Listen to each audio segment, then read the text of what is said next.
I think most of you are familiar with Taboo Conspiracies and his imaginary friends, like the F-16 pilot, and that he have been fooled several times. Wolfie 6020 with the Qantas pilot, Bob the Science Guy did fool him, and so on. Bob did a video about this some days ago. I linked that one in the description. But did Taboo learn anything? Let's have a look at that today.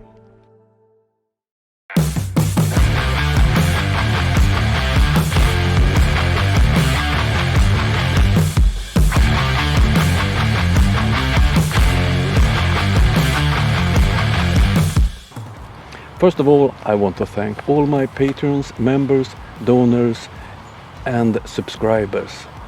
All of you are important for me. Thank you very much.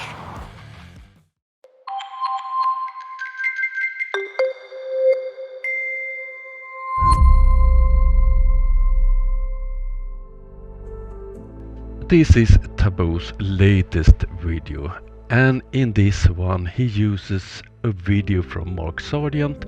The video is 4.5 years old, and the original video is 1 hour and 48 minutes. In Taboo's version it's 6 minutes and 44 seconds. Let's have a closer listen to this crap.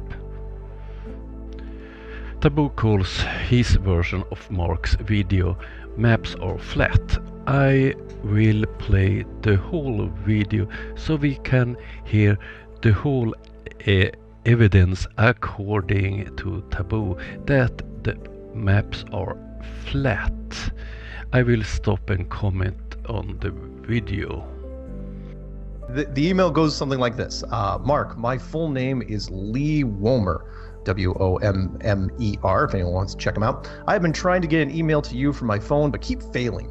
As the subject reads, I was a ship captain by trade under the U.S. Coast Guard as a merchant marine, similar to the Air National Guard for reference.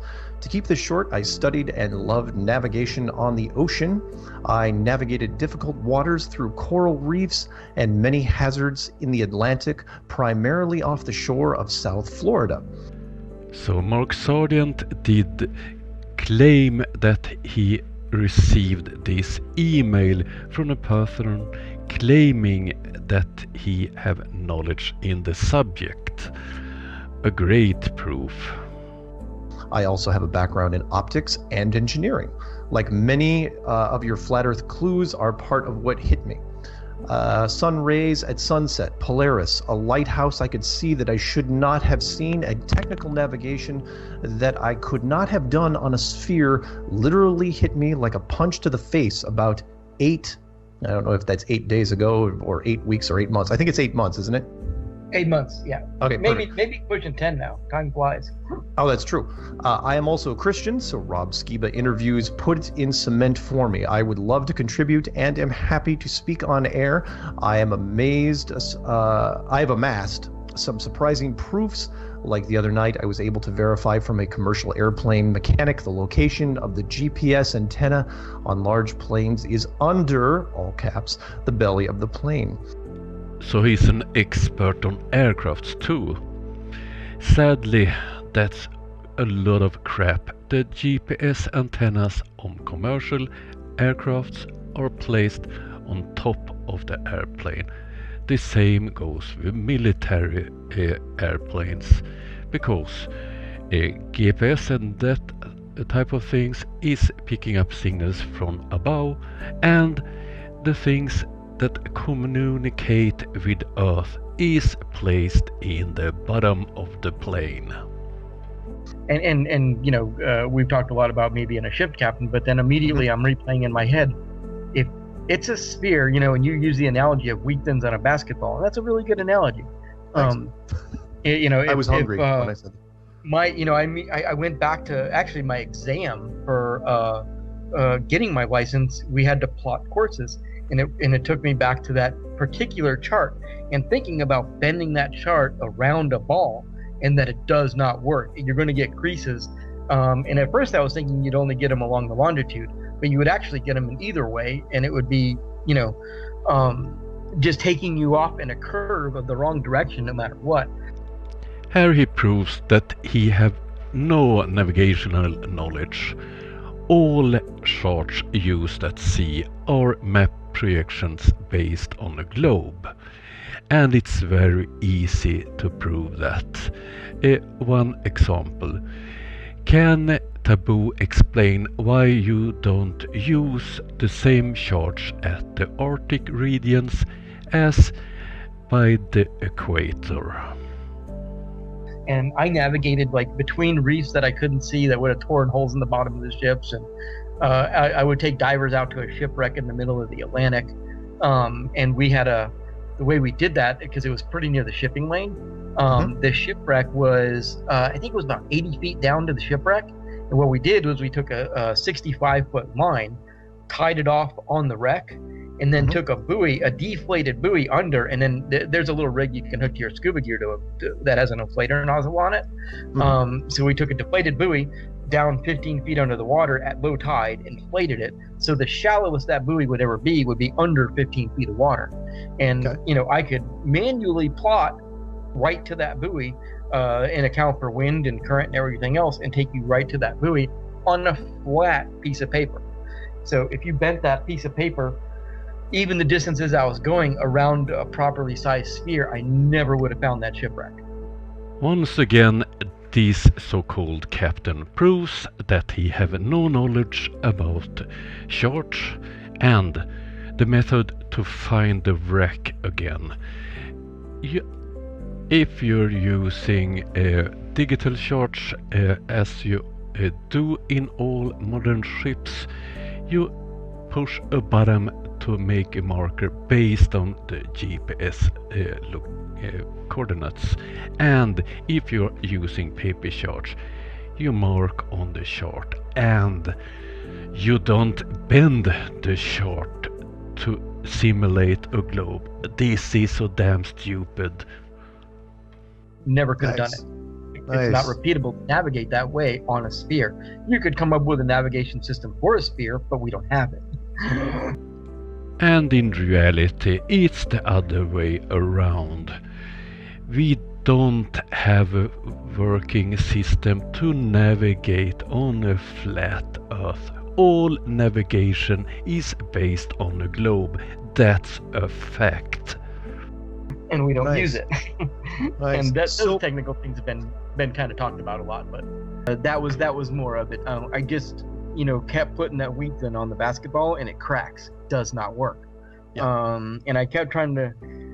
You don't actually have to get that precise about it. All you have to really say is that here's my chart and here's a ball, and if I try to do this, it doesn't work.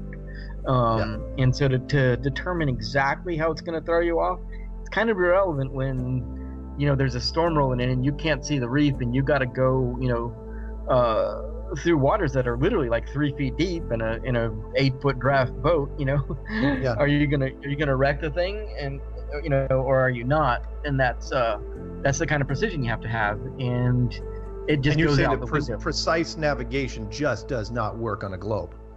And there we have the navigation expert Mark Sargent. It's provable that all charts are based on a globe, and it's no problem with navigate with high precision if it's well charted the charts. And we have GPS today to use, we have radar systems to use, and all those systems is based on a globe. Yeah, it just doesn't. Yeah, and that's funny because what you were mentioning, and I don't know if a lot of people picked up on it. The very first subject matter guest I had, the Navy missile instructor, he said the same sort of thing where he said, "Look, I hung out with the chart guys, and everything they worked on was on a perfectly flat, perfectly straight, these courses, and he goes, nobody adjusted for anything." That weapons expert have worked with toy weapons, because all systems on a modern warship is based on a globe. Oh dear, this is so damn stupid. I've trained in using this type of system, and I have the literature that proves that it's a globe. And you combine that with the stuff that he would see, which was one of my follow-up questions too, which was, okay, so you're a captain and you're in open water off of Florida, lots of open expanse in the Atlantic. You're seeing nothing but flat horizons, obviously, because it's water in all directions. Yeah. Did you ever, kind of like the pilots that I talked to, the pilots would say, well, the horizon looks flat, but it can't actually be flat. Did you ever get any creepy moment where you're looking, it's like, did you ever have a doubt when you were out there, or was it just, something, you were so conditioned that you never even questioned it for a second?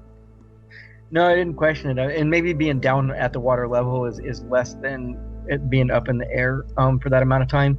I did now in hindsight, like the whole lighthouse thing comes up. And one place I worked a majority of my career, actually, there was an unlit lighthouse that was built by someone that owned the island, and they put it on the wrong side of the waterway. So the Coast Guard didn't know. It's a gorgeous lighthouse, but it can't be lit. They lit it one time and it got shut down. Nice story about the lighthouse, but I don't believe it for a second. He don't understand basics about lighthouses. If you would have use of a lighthouse, it needs to be plotted on the charts. So a private lighthouse is worthless, because if you're are navigating a ship and see a lighthouse that's not on the chart, how would you have any usage of it? Oh dear, so stupid. And on the wrong side of the ship lane. You have no right or wrong sides of a ship lane if you're placing a lighthouse. You find a nice, suitable location for a lighthouse, and you mark it on the chart. Oh dear, he don't know anything about navigation.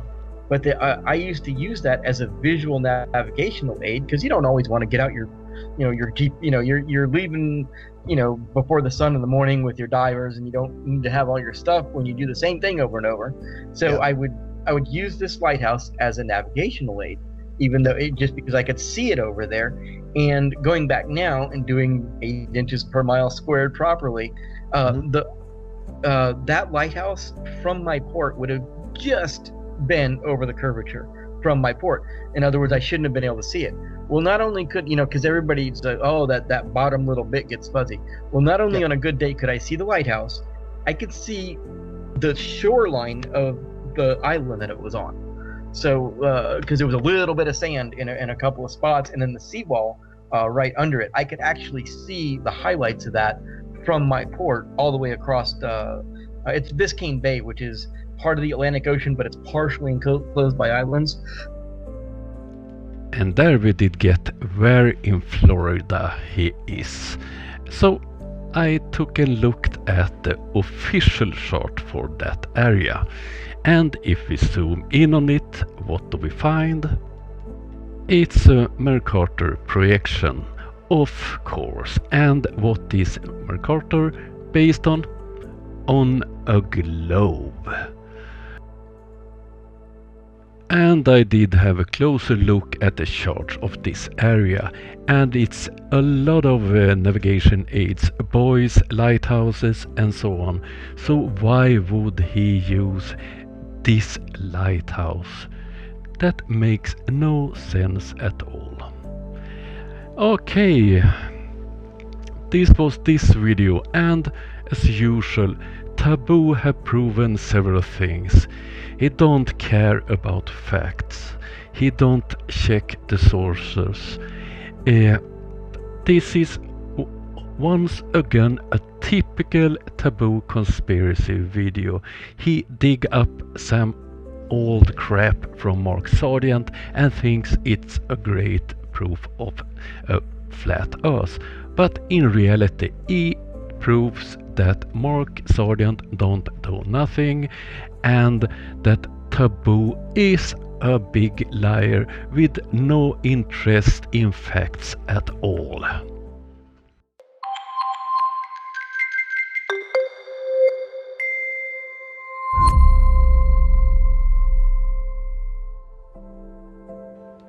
Okay, this was a quite quick video, but it proves again that Taboo is a liar. I also want to thank all of you that have wished me luck with my health. I haven't received any information what's wrong with my heart.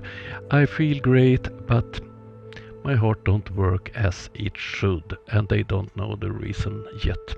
Okay, that was all for this time. If you liked this video and want to help the channel, become a member, subscribe, or just come back next time I publish a video. That was all for this time. Bye.